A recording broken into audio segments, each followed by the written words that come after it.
messieurs, nous sommes au lundi 10 août 2026. C'est un plaisir pour nous de vous retrouver dans cette édition du Journal Parlé, dont voici les grandes articulations. Pour commencer, le ministre de l'Agriculture, de l'Élevage et de la Pêche a présidé le vendredi 7 août 2026 à Cotonou à la cérémonie de remise officielle de chèques symboliques d'indemnisation de sinistres climatiques dans le cadre de l'assurance agricole de la campagne 2025-2026 organisée par le FNDA. Vous aurez plus de précisions tout de suite. Également dans cette édition du journal Parlé, on parle d'éducation. Démarré depuis quelques jours, les cours de vacances se déroulent sans anicroche dans la commune de Malanville. Et comment se passe cela au sein de quelques établissements de la commune? Vous aurez également plus de précisions tout de suite. Modification des frais des réseaux mobiles, de forfait plutôt illimité des réseaux mobiles au Bénin. Nous avons recueilli pour vous les appréciations de quelques citoyens malanvillois. Pour en savoir plus, restez des nôtres. À toutes ces informations viendront s'ajouter la page hors de nos frontières ainsi que la revue de presse de Lukman Worouteou en fin d'édition. Merci de vous installer confortablement. Sota Midi Magazine, le point de l'actualité de la journée sur ta radio. Sota FM, c'est maintenant et tout de suite. De nouveau, bienvenue à chacun et à tous. Je venais de l'annoncer, le gouvernement béninois renforce son dispositif de protection des producteurs face aux effets croissants des changements climatiques sur les exploitations agricoles. Le vendredi 7 août 2026 à Cotonou, 561,8 millions de francs CFA d'indemnisation ont été alloués aux producteurs de riz et de coton affectés par des pertes de rendement au cours de la campagne 2025-2026. L'opération intervient dans le cadre de la phase pilote du projet d'intégration de l'assurance agricole indicielle multirisque lancé en 2024 par le gouvernement avec l'appui de ses partenaires. Le dispositif vise à renforcer la résilience des 100 000 producteurs et éleveurs des 12 départements, notamment dans les filières riz, coton et bétail. À cet effet, c'est au ministre de l'Agriculture, de l'Élevage et de la Pêche de procéder à la remise officielle des chèques. On écoute Adin Yeton Blokono Goubalan. C'est avec une profonde satisfaction que je prends parole ce jour en cette cérémonie de remise de chèques symboliques aux producteurs agricoles ayant bénéficié de l'assurance agricole au titre de la campagne 2025-2026. Cette cérémonie est bien plus qu'une simple remise d'indemnité. Elle constitue pour nous une traduction concrète d'une vision politique forte, celle d'une agriculture moderne, résiliente, capable de faire face aux risques climatiques qui affectent de plus en plus nos agriculteurs et donc leur activité de production. Le gouvernement du président de la République, son Excellence Romi Awadaye, a fait donc de la transformation durable de notre agriculture une priorité nationale. Cette ambition ne peut se réaliser sans une meilleure gestion des risques auxquels sont exposés nos producteurs. Il est donc important que nous travaillions vraiment à la maîtrise de ces facteurs de production. Pour la campagne agricole 2025-2026, 94 905 producteurs de riz et de coton ont bénéficié d'une couverture d'assurance grâce notamment à une subvention de 80% des primes. Pour le représentant des assureurs Alfred Primavor, cette indemnisation traduit l'aboutissement d'un processus destiné à mieux protéger les exploitants et à soutenir durablement leur productivité. On l'écoute. C'est un honneur pour moi de prendre la parole en ma qualité de directeur général des sociétés Sounou Assurance au Bénin, mais surtout au nom de l'ensemble des compagnies d'assurance engagées dans ce programme, à l'occasion de cette cérémonie de remise de chèques aux producteurs sinistrés de la campagne 2025-2026. Cette cérémonie revêt une signification toute particulière. Il y a 2 ans, nous prenions l'engagement devant vous, l'engagement d'être aux côtés des producteurs béninois, au moment où ils en auraient le plus besoin. besoins. Aujourd'hui, nous ne sommes pas revenus pour renouveler une promesse. Non, pas du tout. Nous sommes venus honorer une parole, notre parole. Car derrière chacun des chèques qui sera remis ce jour, il y a quelque part sur le territoire du Bénin, du nord au sud, de l'est à l'ouest, un producteur qui, frappé par un aléa climatique, retrouve les moyens de préparer sereinement la campagne suivante, retrouve les moyens de préserver ses revenus et de subvenir aux besoins de sa famille, retrouve donc les moyens de ne pas tomber dans la précarité. Au titre de la campagne 2025-2026, ce sont 94 905 producteurs de riz et de coton qui ont bénéficié d'une couverture d'assurance dans le cadre de ce programme. À l'issue des évaluations de rendement conduites sur le terrain avec la participation active de toutes les parties prenantes, les indemnisations s'élèvent à 561 millions, dont 376 millions de francs CFA aux producteurs de riz et 185 millions au profit des producteurs de coton. La dynamique bénéficie également d'un soutien des partenaires. La chef suppléante de la coopération suisse au Bénin a appelé à faire de l'inclusion financière des femmes et des jeunes une priorité du programme. Écoutons Stéphanie Goura. C'est avec un réel plaisir que je prends part à cette cérémonie de remise des chèques d'indemnisation au profit des producteurs de coton et de riz, bénéficiaires du dispositif d'assurance agricole à indice de rendement. Je voudrais tout d'abord saluer l'engagement du gouvernement du Bénin en faveur du développement d'un secteur agricole plus résilient face aux effets croissants des changements climatiques. La mise en place de ce mécanisme innovant illustre la volonté des autorités béninoises d'offrir aux producteurs des outils concrets de gestion des risques et de protection de leurs revenus. J'adresse également mes félicitations aux producteurs, aujourd'hui indemnisés. En adhérant à ce dispositif, vous avez fait preuve de confiance, mais aussi de courage et de vision. Cette démarche témoigne de votre volonté de mieux sécuriser vos activités agricoles, malgré les incertitudes climatiques. Les indemnités qui vous sont remises aujourd'hui ne compensent peut-être pas entièrement les pertes subies. Nous espérons néanmoins qu'elles contribueront à atténuer les impacts des aléas climatiques sur vos revenus, à préserver vos capacités de production et à préparer sereinement les prochaines campagnes agricoles. Depuis 2024, la coopération luxembourgeoise accompagne ce projet dans le cadre du programme Finances inclusives et innovantes. Les résultats observés aujourd'hui sont encourageants et démontrent la pertinence de renforcer les mécanismes de protection financière adaptés aux besoins des producteurs. Le Luxembourg réaffirme sa disponibilité à poursuivre son accompagnement aux côtés du gouvernement du Bénin afin de favoriser l'extension progressive de ce dispositif et son appropriation par les acteurs nationaux. Du côté des bénéficiaires, le président de la Fédération nationale des coopératives villageoises des producteurs de coton, FNCVPC, a salué une initiative qui rend la protection financière plus accessible aux petits exploitants. Extrait des propos de Gani Badou Tamou. C'est un immense honneur, mais surtout un devoir chargé d'une profonde gratitude qui me revient aujourd'hui. En ma qualité de président de la FNCVPC et au nom de l'ensemble des producteurs de coton et du riz du Bénin, je prends la parole pour exprimer notre ressenti face à l'acte historique qui nous réunit ce jour.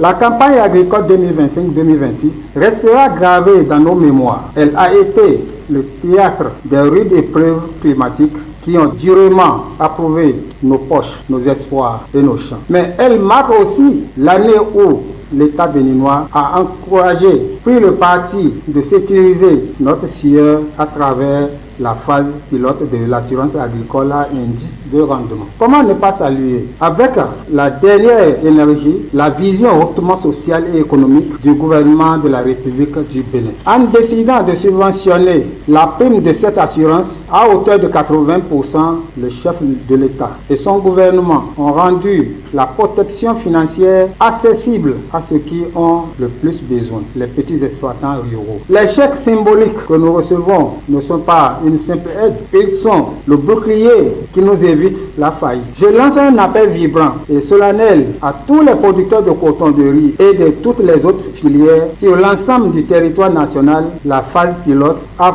prouvé son efficacité. Ne soyons plus réticents. Le changement climatique est là, mais l'assurance est notre solution. Pour le ministre de l'Agriculture, de l'Élevage et de la Pêche, Adenye Tamblokonon Goubalan, l'enjeu dépasse la seule compensation des pertes. Il a mis l'accent sur plusieurs défis indispensables à la transformation du secteur. Voilà, suivez.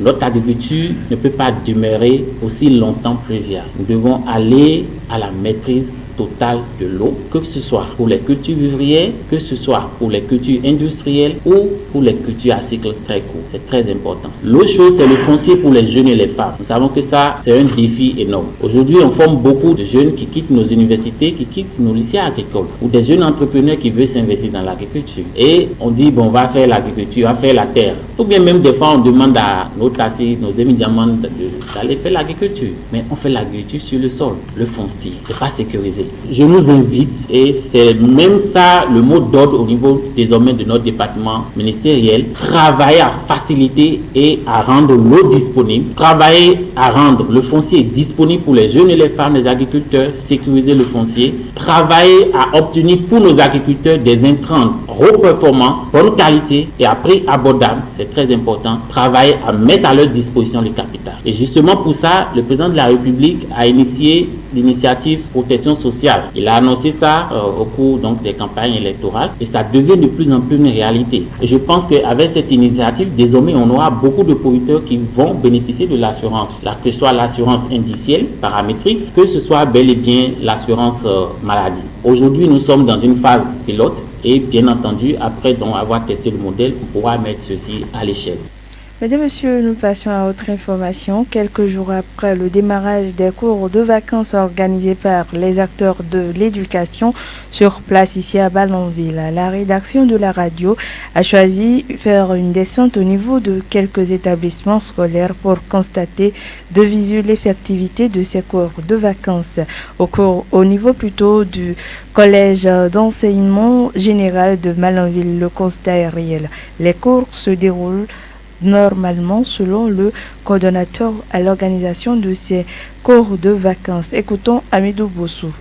Les cours de vacances ont commencé depuis le 27 juillet et sont programmés terminés le 28 août. Il faut dire que cette année, la participation a été vraiment effective. Si je prends par exemple le cas de la classe de 6e, à l'heure actuelle où je vous parle, nous avons 2 classes de 6e. Toutes ces classes de 6e là contiennent au moins 50 élèves. Cela voudra dire qu'on est déjà au-delà de 100 participants en 6e seul. J'ai constaté que voilà, cette année, les élèves de terminale se sont beaucoup intéressés. Les cours de vacances évoluent très bien. L'objectif de ces cours de vacances, c'est en premier lieu faire la promotion de l'éducation. Mais de faire en sorte que les apprenants qui participent à ces cours de vacances aient quand même une longueur d'avance par rapport à ceux qui n'ont pas eu l'opportunité ou bien l'occasion d'y participer. Et nous voudrons également inviter les autres qui ont vraiment le plaisir de participer à ces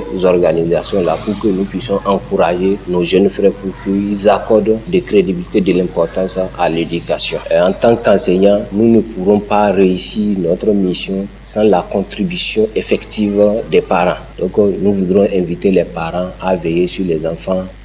Un tour au niveau du collège privé de la place et les activités également se déroulent sans difficulté. Occasion pour Hervé Bachot, enseignant d'histoire et géographie au collège La Madone et membre du comité à l'organisation des cours de vacances, de situer le contexte de ces cours de vacances et puis de revenir sur son importance. Suivez. Nous avons démarré les cours de vacances depuis le lundi 27 juillet 2026 et ces cours se poursuivent pour finir le mardi 25 août 2026. Cette année, nous avons commencé un peu plus tôt. Or, les années antérieures, nous commençons au début du mois d'août pour finir à la fin du mois d'août. Les classes ouvertes pour les cours de vacances chez nous sont les classes de la 6e en 3e pour le premier cycle et de la seconde en terminale pour le second cycle, y compris les séries A, B, C et D. Parlant de l'importance des cours de vacances, je dirais que les cours de vacances permettent à nos élèves de consolider leurs acquis et de combler leurs difficultés. Aussi, les cours de vacances leur permettent de mieux préparer la rentrée scolaire à venir. C'est aussi une occasion de les maintenir dans un cadre éducatif pendant les vacances. Les vacances studieuses préparent un avenir meilleur. À l'endroit des parents, c'est de les inviter à profiter de cette opportunité accepté d'inscrire ses enfants au cours de vacances, c'est leur offrir une meilleure préparation pour la rentrée scolaire à venir. Mesdames et messieurs, cette fois-ci, nous prenons une courte pause. Sota Info Midi, le point de l'actualité sur ta radio. Également annoncé au début, les opérateurs de téléphonie mobile, notamment MTN, Move Africa et Celtis, ont procédé à des changements au niveau de certaines offres Internet illimitées dont bénéficient plusieurs consommateurs béninois. Une situation qui suscite de nombreuses réactions sur les réseaux sociaux où des utilisateurs dénoncent ces nouvelles dispositions. À Malanville, plusieurs abonnés se disent également déçus et expriment leur mécontentement au micro de nos reporters. Suivez.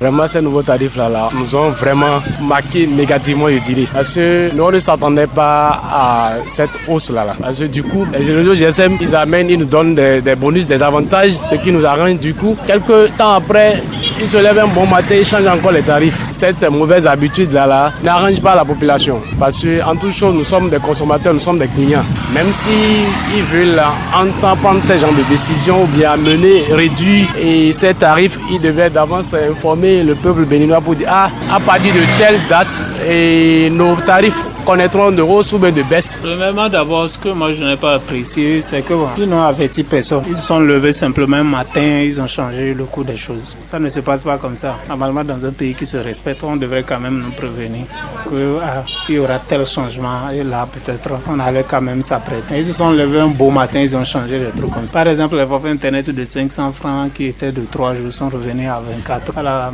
vous m'excusez le thème, moi je dirais que c'est une bêtise. Sérieusement, à la rigueur, au moins 48 heures. On n'a pas le choix que de subir à ce qu'ils ont. Mais ici, ils peuvent encore augmenter au moins un peu, ça va encore faciliter la tâche de la connexion et les appels au Bénin. Vraiment, c'est pas facile, hein. Ça a un peu secoué. Moi, je ne savais pas qu'ils ont changé. Quand j'ai payé, j'ai vu que le nombre de jours a diminué. On était habitué à 3 jours pour 500, à une semaine, les mois aussi ont diminué. Ce qui était à 1000 et quelques, c'est devenu encore à 500 et quelques. Saisissant notre canal, les utilisateurs des réseaux GSM rencontrés à Malanville lancent un appel aux autorités compétentes. Extrait de leurs propos. Et je lance un appel au niveau des autorités là. Ils n'ont qu'à essayer de voir. C'est vrai, tout le monde n'a pas les moyens pour faire le forfait illimité 15 000. Au moins, ils avaient amené pour 5 000. Ça arrangeait beaucoup. Les gens étaient contents. Et du coup, un matin, ils se lèvent et puis ça ne marche plus. Vraiment, ça n'arrange pas le peuple béninois, ça n'arrange pas la population. Vraiment, ils n'ont qu'à essayer de revoir et voir ce qu'ils peuvent faire. L'appel que moi j'ai à lancer au niveau des autorités compétentes, c'est que moi je les comprends. Ils ne vont pas me dire qu'ils ont fait tout ça là sans raison. Et qu'ils ont pris ces mesures, c'est qu'il a bel et bien une ou des raisons qui ont quand même poussé à ça. Mais ils n'ont qu'à aussi penser à la vie des consommateurs. S'ils veulent des choses qui vont les arranger, ils n'ont qu'à aussi penser à des choses qui vont nous arranger. C'est-à-dire tout ce que moi je demande, c'est qu'il y ait d'équilibre entre ce que peut-être le gouvernement attend et aussi ce que les consommateurs veulent. Quand même, nous sommes demandés si on peut revoir un peu le système, ça va faire beaucoup plaisir.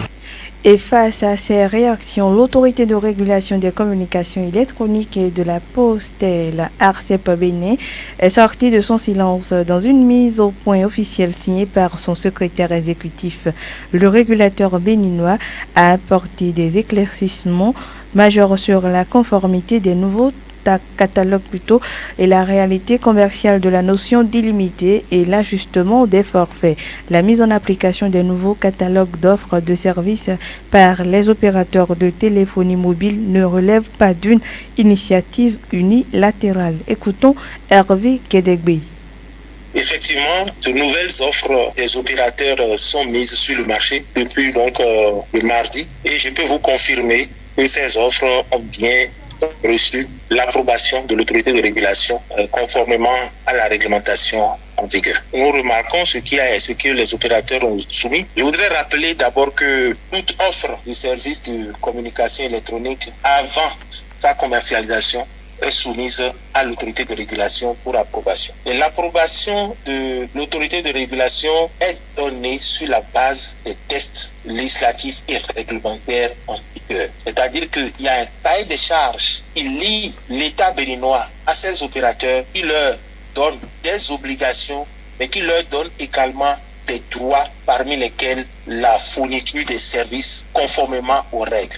Donc l'autorité de régulation a validé ces offres qui sont conformes à l'encadrement tarifaire en vigueur aujourd'hui, qui a été défini par l'autorité de régulation et toutes les autres règles. Pour ce qui concerne votre question, est-ce qu'il y a des prix élevés ou des prix moins élevés, je peux vous dire que nous avons noté une refonte totale du système d'offres, du catalogue d'offres des opérateurs, et il y a eu des segments sur lesquels il y a eu des baisses de tarifs, il y a eu des segments sur lesquels il y a eu de nombreux avantages, et il y a également des segments sur lesquels certains avantages ont été réduits.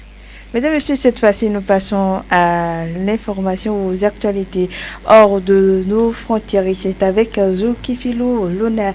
Bonsoir à vous. Bonsoir Dorcas Orisha, bonsoir à tous. On démarre par cette information. Au Ghana, la société civile dénonce les lenteurs pour approuver la loi punissant les fausses accusations de sorcellerie. Justement, Dorcas Orisha, ce lundi 10 août 2026 marque la journée mondiale contre les chasses aux sorcières. L'occasion au Ghana de relancer le débat sur la loi contre les fausses accusations de sorcellerie. 6 ans après le lynchage d'Aquadante, femme de 90 ans battue à mort parce qu'accusée d'être une sorcière, les ONG du pays attendent encore une loi punissant les fausses accusations de sorcellerie. La Russie renforce encore ses exportations de céréales vers l'Afrique et confirme sa place de leader. La Russie, déjà le principal exportateur de céréales vers le continent africain, a encore renforcé sa position dominante.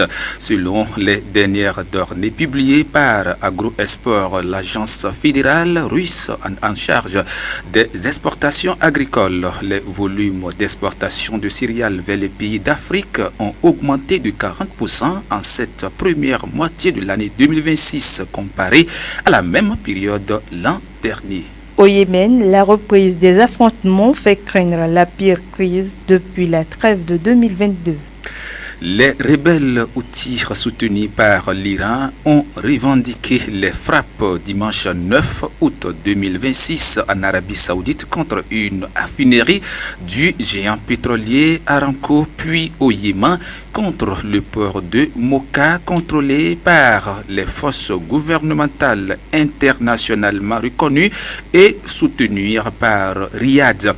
Depuis le mois dernier, les affrontements entre les deux pays ont repris. Cela fait dire à l'envoyé spécial des Nations Unies au Yémen que jamais depuis la trêve conclue en 2022, le risque d'une reprise du conflit n'a été aussi fort. Merci à vous, Zulkifilou Lona. Très bientôt. Mesdames, Messieurs, cette fois-ci, je vous invite à suivre la revue de presse de Lukman Woroutiou. Suivez la revue de presse sur Souta FM. Amis de la plume et du papier, mesdames, messieurs, bonjour. C'est officiel, le Sénat dispose désormais d'un bureau directeur pour la conduite de ses activités durant les 5 prochaines années. Le sujet occupe l'actualité abordée par les journaux ce lundi. D'entrée, le matinal annonce qu'après la mise en place de son bureau, le Sénat se réunit le 15 septembre prochain. Le journal retient cette annonce du sénateur Robert Bihan à la presse au sorti de la réunion d'installation du bureau. Cela va sans dire, souligne le quotidien, que la Chambre haute du Parlement se donne quelques semaines de repos avant de rentrer pleinement dans ses activités. Par ailleurs, révèle Matin Libre, au-delà de son bureau, l'institution dispose désormais de son règlement intérieur. Et qu'en est-il des dispositions légales encadrant le fonctionnement de la Chambre parlementaire? La publication révèle ce que dit la loi numéro 2025-20 du 15 décembre 2025, modifiant et complétant la loi numéro 90-32 du 11 décembre 1990 portant Constitution en République du Bénin. Mais il y a une sorte de majorité verrouillée, constate Matin Libre, qui indique que ceci dans un contexte où les attentes restent orientées vers la décrispation de la situation sociopolitique, notamment la libération des détenus politiques et le retour des exilés politiques. L'ancien président Boni Yayi se retrouve sans levier institutionnel et dans une posture similaire à celle des 10 dernières années, celle de celui qui plaide, constate Matin Libre. Dossier des exilés et détenus politiques.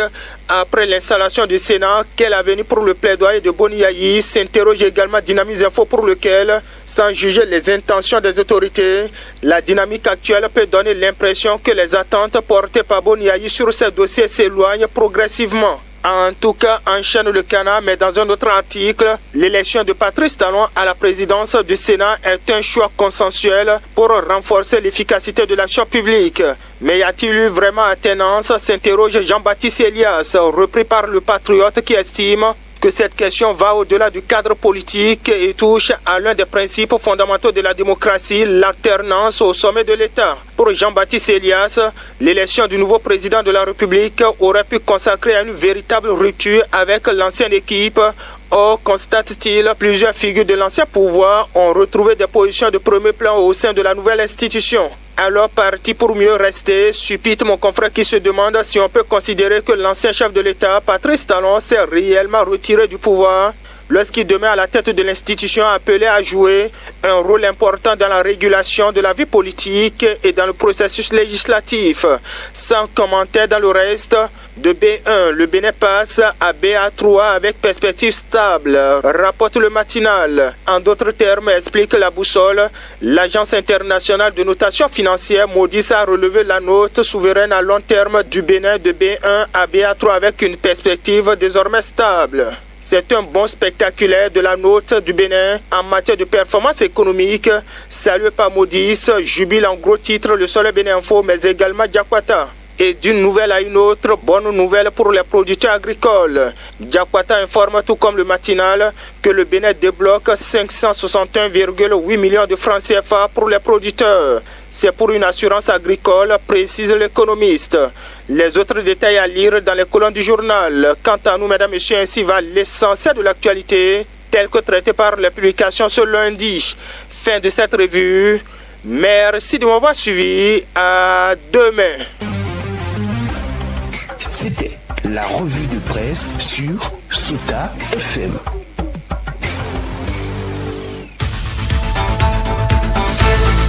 Mesdames et messieurs, c'est ici que se referme cette édition du Journal Parlé. Merci de votre aimable attention. Dorcas Orisha, je suis à la présentation, mise en onde à Boubacar Doko et à l'édition Faridat Sani. Excellente semaine à chacun et à tous. C'était Sota Midi Magazine, le rendez-vous